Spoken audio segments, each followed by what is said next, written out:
যে ছাত্র সমাজ, যে মায়েরা, যে বোনেরা আজকে জেগে উঠেছে, এই জাগ্রত আমরা আমাদের শহীদদের আকাঙ্ক্ষা লালন করে আগামীর বাংলাদেশ বিনির্মাণ করব।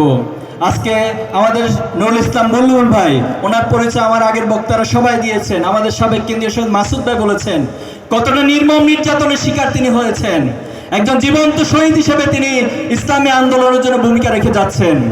আমি আশা করব আগামী দিনে আপনারা বুলবুল ভাইয়ের জন্য সর্বশক্তি দিয়ে মাঠে নেমে কাজ করে বুলবুল ভাই সহ চাঁপাইনবাবগঞ্জে ন্যায় ইনসাফের প্রতীক দাঁড়িপাল্লাকে বিজয় করবেন ইনশাআল্লাহ।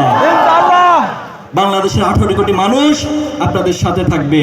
সংগ্রামী উপস্থিতি, আমরা পরিশেষে বলতে চাই, আমরা একটি চূড়ান্ত বিপ্লবের স্বপ্ন দেখি, যে বিপ্লবের মধ্য দিয়ে আমরা আমাদের এই বাংলাদেশকে ভালোবাসি তার প্রমাণ হবে।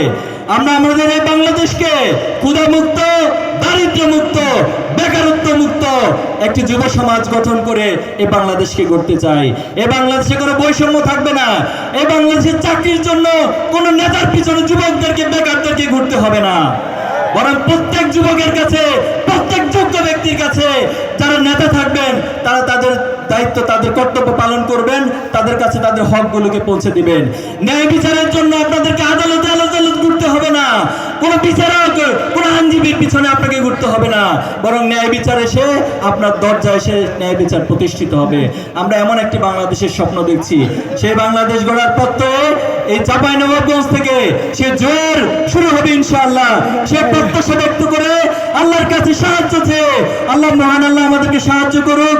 সে সাহায্যের মধ্য দিয়ে আগামী দিনের স্বপ্নের বাংলাদেশ, স্বপ্নের চাঁপাইনবাবগঞ্জ গড়ে উঠুক ইনশাআল্লাহ।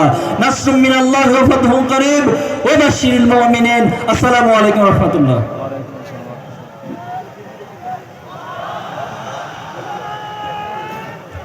সম্মানিত উপস্থিতি, মাগরিব পরে আমাদের